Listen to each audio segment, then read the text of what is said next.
Hey guys, thank you so much for checking out How to Talk to Your Republican Uncle. This is Lindsay. Just wanted to give you a note before you head into the episode. I actually was having some mic issues throughout, so I apologize that I sound a bit staticky throughout. But aside from that, Hannah sounds like a blessed little angel. So we have a lot of cool information for you and cool facts to go over. So I hope you enjoy this episode. Hi, and welcome to the first episode of How to Talk to Your Republican Uncle. Technically, this is sort of the second because we've had the pilot episode, but, details and stuff. That's Hannah's job. Speaking of which, we're joined by Hannah today, my best friend. How are you today, Hannah? I am great. How are you, Lindsay? I'm rocking and rolling. If you hear what sounds like a madman on a keyboard behind me, I would like to say it's because a hungry family of mice have broken into my office, but it's actually just my partner, so just expect that. But today we have prepared a super hot, spicy topic for you guys, and it's about how to talk to your Republican uncle about Biden. So, we're going to go through a couple different hot topics about Biden around the administration. We aren't going to talk a ton about Kamala today. That's going to be a whole different episode because there's a whole different set of issues to talk about with your Republican uncle. But yeah, we're just going to go ahead and kind of get started. Hannah, anything before we dive into it? Yeah, I actually have a little quiz for you just to, warm up your political bloodstream. Oh yeah, let's do it. So I'm going to give you a quote, and you have to tell me who this quote is about. Okay. So this person, Rich Fitzgerald, said he said this about the Paris Climate Agreement, right? So he said, this is a guy who was really part of the insurrection, part of the denial of elections. So I don't think this guy has any credibility. So we'll run what we need to do here, Senator, and keep your nose out of our business. Who was that about? Yikes. It sounds like it was about Trump. No? No? It wasn't? It was not. I can only think of that one senator that brings a gun to freaking her job every day. No. It was not that one. No, it was Ted Cruz. So Ted Cruz on January 20th tweeted out, by rejoining the Paris Climate Agreement, President Biden indicates he's more interested in the views of the citizens of Paris than in the jobs of the citizens of Pittsburgh. This agreement will do little to affect the climate and will harm the livelihood of Americans. And everybody dogpiled him. It was absolutely incredible. Because not only... rightfully so. I know. Well, because not only is the Paris Climate Agreement not about Parisian citizens, it's not about the people that live there. It's literally just because, does he think the Geneva Convention is about Geneva? Geneva, yeah. It's not. Oh, God bless Ted Cruz. I know. And so one thing that was absolutely golden that came out of this was Greta Thunberg, personal hero, came out and said, so happy that USA has finally rejoined the Pittsburgh Agreement. Welcome back. Oh my God. I hope that just, if you believe in a God, that shining down on Greta, she's just, if I could be even half of who she was at her age, I would not be still living in my mom's basement. No, I'm just kidding. By the way, I don't live in my mom's basement, okay? It's my boyfriend's mom's basement. Yeah, there you go. That's more accurate. Oh my gosh, that's crazy, man. That's I believe it. Ted Cruz is just a hot pile sometimes, man. You can smell it from here. But so speaking of the Paris Accord and international waters, that fun stuff, let's go ahead and jump into talking about Hunter Biden and Ukraine. So this is something that comes up a lot when Republicans will try to say, Biden's presidency is illegitimate because of the whole things that, happened with Hunter Biden and Ukraine, that he abused his power when he was a vice president and therefore can't be, a legitimate president. Can't be the legitimate president. Yeah. Which is just, so first off, there is only one currently investigation into Hunter Biden, and it's about his taxes. It's not even about Ukraine. It's not Burisma. It's about his taxes, which is a completely separate issue from Biden, and there's absolutely no evidence tying Biden to that case. So the only case that is open against Hunter Biden is something that doesn't even involve his father. Well, yeah, and for taxes, I mean, we didn't even get Trump's taxes until, I mean, did we even? Yeah, until the past year, right? Yeah, and that wasn't even from Trump. That was, like, taken. Like, we had to take that. It's absurd. So basically what happened with the whole Burisma thing is Republicans came together and created this report about, Hunter Biden, Ukraine, Burisma, and all the corruption that supposedly happened.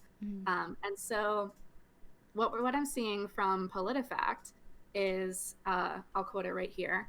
However, the report also says that, quote, the extent to which Hunter Biden's role on Burisma's board affected U.S. policy toward Ukraine is not clear. The report characterizes at length what it calls the awkwardness created by Hunter Biden's connection to Burisma and its potential for conflict of interest for the vice president. However, the report is also peppered with allegations that rely on what it says are undisclosed confidential documents. Yeah, so sounds sus. Sounds sus. Yeah, it doesn't even, like, it just says, like, we promise. Yeah. Like, we swear. Like, we can't really, like, prove it or, like, show you anything or, like, tell you any facts at all, but, like, pinky promise. Yeah, pinky promise. It's really bad, you guys. Like, I'll kiss on it. Like, it's fine. So ridiculous. So ridiculous. And this is, like, a huge thing that people have been coming after Biden for. Meanwhile, again, bringing up Trump, the actual president, wouldn't reveal taxes, and obviously there were so many things going on with his taxes where people were questioning the legitimate, like, allegations of, is he actually paying the amount that he needs to? Is he actually acting like a proper business? Is he using this to funnel money to his businesses? Spoiler alert, yes, he is using that money to fund his own personal empires. But, so that's the actual president of the United States. But then the president's son of this new guy, right, randomly comes in and they're like, I don't know, some taxes might be a little weird, but we can't tell you why they're weird. They're just a little weird. So it sounds he can't be president. Thing. Yeah. The whole Throw it thing, out. just scrap all of it. Yeah. Right. Well, and going back on, the taxes and talking about Trump and, just making sure that everything is on the up and up in there, because everybody's so worried about when it comes to Hunter Biden. It's like, oh, they profited off of, the vice presidency. But let's, like, really talk about who profited off of the Trump presidency. Yes. Not only did Trump himself profit by millions of dollars, but we're going to go specifically into Jared Kushner and the other Trumps. All right. So let's see just how much money they made. Yes, so please. I'm quoting from New York Magazine, their intelligencer section. So Jared Kushner, he declined to divest his business assets when he joined the White House. In 2019, Jared and Ivanka Trump earned somewhere between $36 million and $157 million in income, money they made passively from their suite of family businesses, real estate, hotels, golf clubs, and Ivanka Trump merchandise, while serving as senior advisors to the president. In 2018, that sum was between $29 and $135 million. The year before, it was between $82 and $222 million. Basically, they just made so much money out of all of this, like continuing on with their businesses and then using the name that they had from Trump's giant fan base to just, continue making absolute bank. Right. And I mean, that's just feels so wrong. Like, it's not like a Kim Kardashian situation where it's like, oh, I'm starting, to sell Skims or whatever, the, like, Spanx that she's making, like, and using that. Like, this is, like, literally making money off of a political head of a country because of your name. Like, it's so messed up. It's so messed up. This is like the Kim Kardashian sex tape of the Trump family. Like Oh, the yeah. whole presidency is just like, we've just been watching, you know, keeping up with the Trump Dashians for Yes. the last 4 years, and now we're dealing with the, you know, capitalistic fallout of it. Yeah, minus Tiffany. Minus Tiffany. she's we don't talk about her. She's nowhere to be found. She's just like off camera, like dating her Democratic boyfriend. Like, it always the camera just pans over and sees Tiffany like angrily sipping an iced coffee. Like, yeah, while her again Democrat boyfriend's just sitting there like right in the face. But oh my god! Oh my gosh, that's hilarious. Moving on to Donald Trump Jr. So he published a book, Triggered. I'm sure everybody's seen it. That hit number 1 on the New York Times bestseller list. And what was crazy is, despite initial denials, the RNC, the Republican National Committee, spent $94,800 on a bulk order of that book, and then classified the payment as donor mementos. Oh yeah. How can you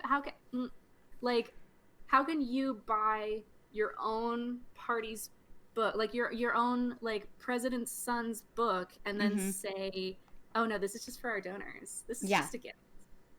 This has nothing to do with who bought it. Yeah, it's absurd. I want to look up and see how many people actually claimed getting this copy to these these mementos, because I don't remember that being a thing at all. Right. So like, was that just like a little slip of like, nah, don't worry about it, it was donor mementos? Yeah, but that's literally like, you're a writer, you're working on getting your book published, and like imagine like when your book is published and then you just being like, oh my god, I have $20 because I'm a writer and I'm broke. I'm gonna spend that on buying my book, and it's like, oh my god, I've made $20 off of my book already. Like, wow. That's so ridiculous. It's absurd. And he's like, gosh. Oh yes, New York Times bestseller. Meanwhile, he's buying up all of his own books. Yeah. Speaking of which, check out Legend of _Hannah on Twitter to keep up with her books. But thanks for the plug. Shout out. That's insane, man. So wrapping it to the how to talk to your Republican uncle. So when it comes to Hunter Biden and Ukraine, talking points there would be: 1, the only thing that he's actually being investigated about right now is taxes. 2, we don't even know exactly why.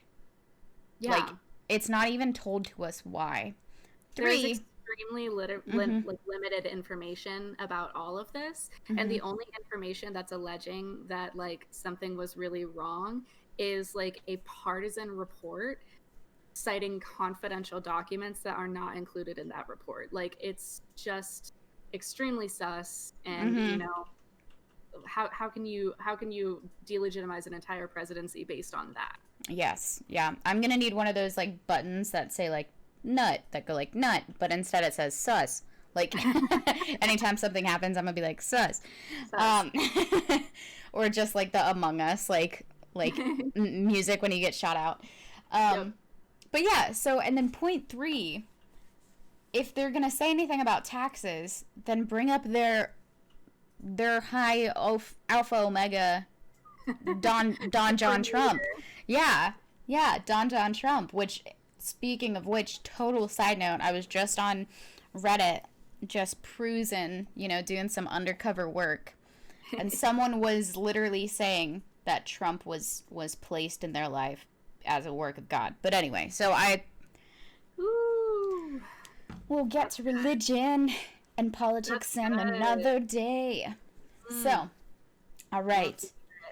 Well, that's pretty good. And then again, I feel like the moral of the story when talking to your Republican uncle is going to be, say those points and then just enjoy the show. You know, just let them chew on it and see what they spit out. You know, yeah. And then also, one of the best questions is, you know, or one of the best things you can say is like, yeah, I really respect and appreciate, you know, your thoughts on that. I would love to Google it. And the second you bring out your phone and start Googling, is you just watch them just crumble. Yeah. Everything's gone. Oh, yeah. Well, and my favorite thing is when you pull out your phone and you refute them with direct evidence, and they say, "Oh, well, I don't know about that." Yeah. How do you know it's a credible source? Because I don't know about that. You're. It's literally the court documents, and they're like, "Well, I Yeah. don't know." It's .gov. But where the government's corrupt. Aren't you the one that's like screaming about how we should trust Trump? Anyway, so moving right along. This is one of my favorite. Well, probably my second favorite topic that we're going to talk about today. But the thought process, or the claim that Biden is a socialist. So first of all, just yes or no on the count of three. Is Biden a socialist? 1, 2, 3. No, he is not. It's literally not at all. Hannah, actually, I believe you have the definition of socialist for us, right? Yes. So socialism is a noun.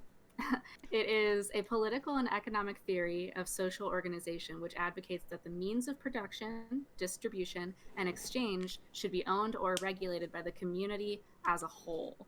So not by CEOs, not by investors, not by stakeholders or stockholders, by the workers, by the community. So that is socialism. Does that sound like anything Biden has put forward at all? That's gonna be a hard no for me, Chief. Does it sound? Let me ask you this: does that sound like anything Bernie has put forward? Did I hear a no coming from the crowd? It was a no. No, because you know what? Nobody running for president is actually a socialist, because there's a difference between socialism and democratic socialism, which is what Bernie Sanders identifies as. Yep. And so I'm quoting now from Business Insider. In the present day, democratic socialist and socialist are often treated as interchangeable terms, which can be confusing given democratic socialists don't necessarily think the government should immediately take control of all aspects of the economy. They do, however, generally believe the government should help provide for people's most basic needs and help all people have an equal chance at achieving success. Yes, and by the way, I know this is not about Bernie Sanders. I could make 17 episodes straight just about Bernie Sanders, because I'm not going to lie, I love the guy. Yes, it'll actually just be us describing the Bernie Sanders chair memes, like different ones that we found since they're everywhere. Like, that'll be the whole episode. Just the audio format. Yeah, just like, here he is pictured on the Simpsons couch. Like, but wearing his lovely Vermont mittens. Yeah, but no, so...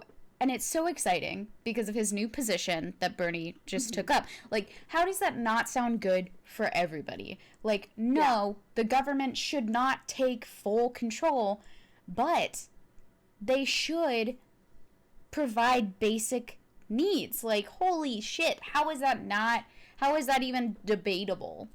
You know? Seriously. Well, and just what you said about full control, this is again from Business Insider.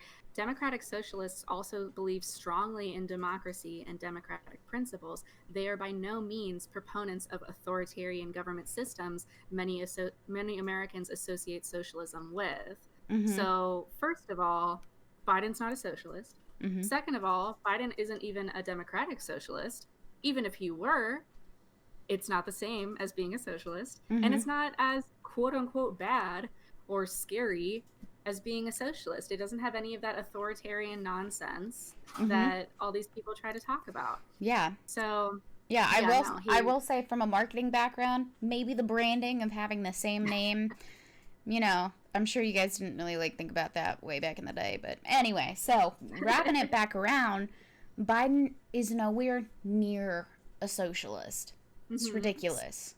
So what Biden, he's not advocated nationalizing industries, which is a key point of socialism. His platform on healthcare, energy, and other issues align with moderate Democrats, not socialists. So not even, far left, medium left is where Biden is. He doesn't even support Medicare for all, which is a very popular Democratic socialist program. He instead prefers a public option alongside the private industry. So the private industry doesn't even get abolished under Biden, which is, what people are trying to say is going to happen. And he has gone on the record multiple times to say that that's not going to happen. Now, do we want Medicare for all? Yes. Yes. Would we love it if the private healthcare industry was abolished? Yes. 100% yes. Yes, we sure would. But Biden's not going to be the one to do it. No. And I was actually talking to a family member of mine that is very Republican and I love very dearly.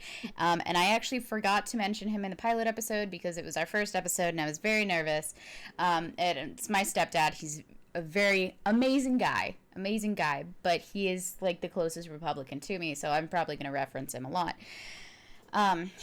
Aside from like my mom and stuff. Anyway, so, but him and I were talking and I was like, you know, out of any of the candidates, he is the most Republican Democrat you will ever get. And by that sense, I mean, on that scale, on that spectrum, he's the closest to the middle. And that's like, and I even said like, yeah, I would have liked Bernie, but I think he's going to do great things. I mean, again, there's such polarity right now in our nation that having someone in the middle to be like, now Keys, you know, like that's, it's dope. And even he agreed. He's like, yeah, I mean, like if it was Bernie, I think that would be extreme, you know, and that's I'm a worried whole about nother what thing. The right would. Yeah, I'm worried about what the right would do if it was Bernie. I think that the Capitol Hill incident would not be the end of it, and it's still we don't even know if it's the end of it. But yeah, that's another episode. Yeah, and well, that's actually next week. We will be talking about insurrection versus the Black Lives Matter protests, since that is being brought up so much. And side note, speaking of which, apparently going around on the internet, Republicans are again saying like, watch what's going to happen on March 4th. So we'll see. Everybody be safe. Just be aware of your surroundings. And you know, maybe bring up a dry pair of socks. That's what I always say. Long story short, Biden, not a socialist. Talking points with that, literally nowhere near the definition. Again, he's considered a very moderate Democrat. And that's just very short and simple. I think a lot of people have socialism just very confused. And I, implore you to give that definition and say that's just straight up not true. So moving on to our next point that a lot of Republican uncles like to talk about. Biden wanting to defund the police. Go ahead, Hannah, take it. He doesn't. Like at all. He doesn't want to do that. He's gone on record so many times saying that he doesn't want to do that and he doesn't support that. He's actually going to create a national police oversight commission, which will be increasing funding to police by about $300 million as an investment into community policing across the U.S. Yep. So I think something that's happening here is that people are like, oh, well, Democrats have been chanting defund the police with the Black Lives Matter protests, like what's going on, like blah blah blah. So it's being grouped in that, of course there are a lot of Democrats and liberals, including both of us, that think that the police do need to be defunded, but Biden isn't one of them, like at all. Also, Kamala is a ex-cop, so like there's that. She wouldn't be in there being like, yeah, take away their money. Like, 100% Kamala would be over Biden's shoulder like, no. Like, give him don't more. do that. Don't do that. Yeah. Like, a little treat. Little treat. Little treat for later. Little treat for my boys. Yeah. So, and that's obviously like, again, Hannah and I might not agree with it, but that's, this isn't about us. This is about Biden right now. Yeah, and it's about Biden does not want to defund the police at all. So when your Republican uncle brings this up, make sure to remind him about the National Police Oversight Commission that he is starting. But yeah, continue. I think we have a resource on. Yeah. We do. So you can find that on. You can find that information on npr.org. You can find a lot of this information on PolitiFact as well. Another quick thing that Republican uncles love to say is that, oh, Biden's going to shut down the country because of COVID. He's not going to. He has. Hi. I have a cat with me. I apologize. Um, he has no active plans to do so, to shut down the country, but he has said that he will listen to the science and he will listen to the scientists. Mm-hmm. And through those people and through their advice, he will figure out what to do. So yeah, that is not on the table right now. If your Republican uncle comes in and says, "Oh, Biden's going to shut down the country," no, he's not. He doesn't plan to. Mm-mm. If it comes to that, then okay, it comes to that. But as of now, no. Nope. And it's so cute if you just Google Dr. Fauci with Trump versus Biden. There is a viral little gif of him going around where it's a side by side, and with Trump he looks like the life has been beaten out of him. And then there's a gif of yesterday, and it's He's so 122. smiley. Yeah, and he yesterday on 121 he was just so smiley, so happy. He was just living his life. Like, it's, I'm sure he's finally like, yes, science, it's real, let's not kill more people. So Oh, I know. I think he literally said, like, oh, it's liberating to be able to, like, talk about this openly. Mm-hmm. Yeah, is kind of paraphrasing what he said. Yeah, and he also, I think it was on Twitter or someone from his staff released saying from now on they will be open in communication, they will be clear, there will be no like tomfoolery going on or any myths released from his office. Mm-hmm. Which is wonderful, which actually also segues perfectly into our next topic, which is what Biden actually will be doing in his first 100 days. So, we've debunked all the things that everybody says he's going to do and he's not going to do. So here's what he's actually going to do. These are the promises that he has made. So regarding COVID, he's supposed to expand testing. He's going to use the Defense Production Act to create more vaccines more quickly. We've already just, as of yesterday, I think, rejoined the World Health Organization and the Paris Agreement, like we talked about at the beginning with Ted Cruz not understanding what that is. Mm-hmm. He's going to create a pathway to citizenship for 11 million immigrants, and he's going to make DACA permanent, which is fantastic. Amazing. I know, I'm so excited. He's going to end family separation at the border and create a task force to reunite separated families, which there are so many families that are still separated, that have been released and are still separated. Mm-hmm. So he's going to create a task force to help reunite those families, which is just heartbreaking and extremely important. Yeah.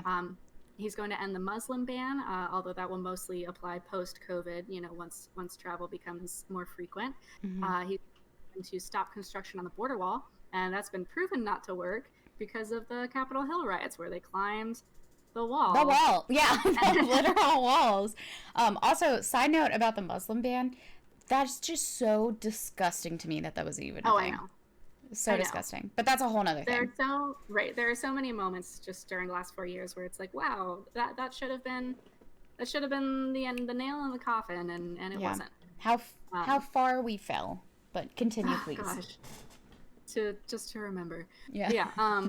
I'll run right through this. He's going to increase police reform, just like we said.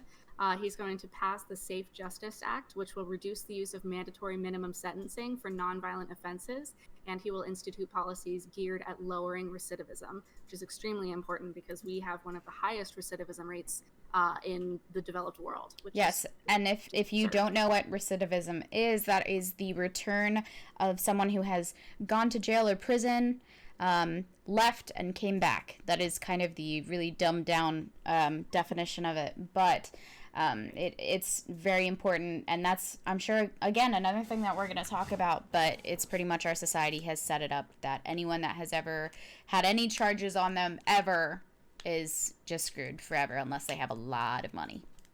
Oh yeah, just watch Shawshank Redemption once and you get it. Yep. Biden is also going to repair fractured alliances with foreign governments, including France and Germany, which Trump heavily snubbed during his presidency. Mm-hmm. He's going to push back against the authoritarian governments that Trump was friendly with, mostly Russia and North Korea, just to start. And he's also going to organize summits with all of those world leaders, both to discuss democracy on an international scale and climate change on an international scale. So those are currently going to be two separate summits that that he is focusing on getting started. He's also going to boost the economy with the Made in America plan, which will pour $400 billion into procurement measures to boost domestic manufacturing, as well as an additional $300 billion into research and development. So putting that money back into the American industry and trying to really, get the economy going. Yep. Yeah, especially after COVID. He's going to invest $2 trillion into his clean energy plan, which strives to reach net zero carbon emissions by 2050. And 40% of this funding, this is something I really like actually, will go directly to helping communities that are most affected by climate change and anti-climate change policies. So those impoverished communities, those very inner city communities, those communities that, people who might live by factories that are really, really suffering. Really contaminated by it, yeah. Yeah, really contaminated. 40% of that funding will go to them, which I'm really excited to see how that ends up going. It's amazing, yeah. The last few things he's going to do are he's going to build on the ACA, the Affordable Care Act, or Obamacare, and bring healthcare to even more uninsured or underinsured Americans. And he's going to tackle student debt relief, and he's going to work towards making public colleges tuition free for lower income students. So that's families earning under, I think, $125,000 a year. And he is hoping to make historically Black and minority serving institutions tuition free. And, obviously there's more, but that is currently what he has promised us for his first 100 days. Yeah. And so one thing that I just want to note is this list that I've just said, and this list that he's given us, is not only a list of things to kind of calm Republicans down of okay, this is what to actually expect from this presidency. It's also a list that we can use to keep track of, because we're not here to just blindly defend Biden. We're not here to make Biden the next Trump, where we just listen to everything he says and Biden can do no wrong. We're here to make sure that he does his job. We are always here to make sure that the president does their job. That's what everybody wants at the end of the day. That is, what the best we can hope for. And we have to hold our elected officials, accountable to that. And so feel free to come back to this list as time goes on and make sure he's making good on what he says, because we definitely will be. Yeah, I was going to say, I believe that 100-day mark lands somewhere in early April, mid-April-ish. And I know for a fact, and I might be wrong because I am smooth brain with numbers and dates, but that's, not very far away at all. And that's a lot on that list that we could just tear apart for hours and talk about. But I think the biggest thing here is that I feel like a lot of quote, quote, Republican uncles are mad because he is undoing some of the things and the damage, we'll call it what it is, the damage that Trump has done. And it's to the point where it's, when talking to a Republican uncle, they just, in their mind, Biden is just blacklisted because they're he's undoing something that Trump did, no way, blah, blah, blah. And I think it's really, again, speaking to my, Republican family members, I've noticed that if you break it down and you're hey, again, there's no reason to be so, I hate Democrats, I hate Republicans, back and forth. If you actually explain actually, he's looking to help cops. He's looking to put more jobs and more money in the American economy to boost the economy from what we've faced. He's looking to really, really take Fauci and all of the major leading scientists who have been really leading this pandemic relief seriously, so that we can start getting back to normal, and then we can go out and do whatever we want, and we can get those jobs back up and going. We can get America quote unquote great again by literally just working together. So I think that starting a war is not the way to MAGA or whatever, unless they're talking about with how much they wave a Confederacy, the Confederate flag around, maybe that's when they think it was great. It's we just need to be at civil war all the time. Yeah, just do it. I also want to I also want to mention that earlier in the episode, instead of saying Kamala, I said Kamala, which is incorrect. So I do apologize for mispronouncing that earlier. I promise it wasn't on purpose. I just get really excited and I'm obsessed with her. So, but yes, it is Kamala. Anyway, I think that is really some amazing talking points to talk to relatives and coworkers and any quote Republican uncle in your life about Biden. There is so much more, and I am sure there will be much going on in the future that we will bring back up to talk about specific things like the Paris Accord or things that that Biden Biden is doing. I know, it's kind of like when a new year happens and you keep writing like 2020, but it's really 21 or whatever. But for some reason, it's harder because I'm just so used to being like, ugh, Trump. God, yeah. So it's weird to be like happy about it. I know, it's one of my friends, I forget who it was. I think we were talking to them together. Said they're very excited because now they can go back to hating the president a normal amount. Yes, instead of the absurd amount of hatred that we had before. I thought that was so funny. Now we can just be like, side-eyeing him from a distance instead of like up in his face cyberbullying him. Yeah, so ridiculous. So that was awesome, and thank you, Hannah, for being our wonderful fact checker and just having such an amazing agenda. I'm excited to see you do all the work for the rest of the time and me take all the credit. That's my favorite. It's everything I live for. So one thing I wanted to mention that we're going to start doing is the weekly Republican meme of the week, which is what weekly means. We might think of a more clever name, but this week in what your Republican uncle posted on Facebook is, quote, this is a Facebook status, I don't watch CNN for the same reason I don't eat out of the toilet. Anyway, thank you guys so much for tuning in with us. I know, isn't that terrible? Oh my god! I guess just make it Fox News, and then I agree. Yeah. Oh my gosh, I actually had to explain to someone that Fox News isn't a registered news station anymore, and that's like a whole other thing. I'm sure that we will talk on when we talk about credibility and sources and how Facebook is not a legitimate source. But anyway, but it is a great source for shit that your Republican uncle says. Oh, it sure do be. It sure do be. And it is spicy. Why is it spicy? So, awesome. Well, thank you guys so much for tuning in. For future notice, our episodes will probably be between anywhere like half an hour to an hour. We'll try to cap it at an hour so it's not above that. Also, in the pilot episodes, you hear me sing, I can't feel my feet when I'm with you. And I didn't explain that. It's because of the spinal surgery when I left college. Because I have spina bifida for that spinal surgery, I can't feel my feet. Anyway, I have neuropathy. It was a whole joke, and I completely failed it.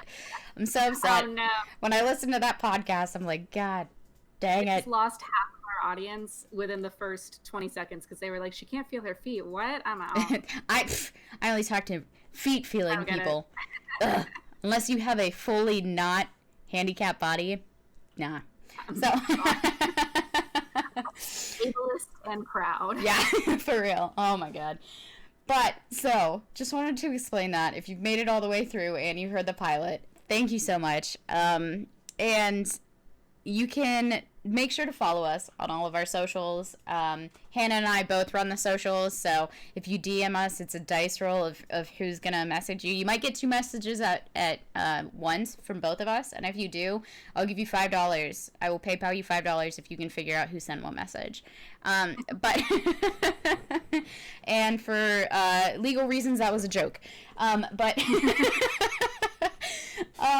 you can follow us on Twitter and Instagram at HTTT Why Are You for how to talk to your Republican uncle or Hatatario. And then that acronym was already taken on Facebook for a page called How to Talk to Your Racist Uncle, which is very important too. So on Facebook, you can find us at Republican Uncle or just type How to Talk to Your Republican Uncle. You can also find us on YouTube under that same name. Aside from that, we are now officially on Spotify, which is so exciting. We're official. I know it's like big news. We figured that out earlier today, and we were both like just ridiculous. Way too excited about this. Yeah. Oh my God, someone actually recognizes us. And we are on Spotify. We are also on Pocket Cast, and of course, we are on Anchor at anchor.fm/HTTYRU. So again, guys, thank you so much for sticking around for the entirety of the episode. Hannah, thanks for being the wonderful you and being my best friend. I would die for you. And for you. And aside from that, here is a ad for Anchor, and we will talk to you guys next week. All right, bye guys. Thanks.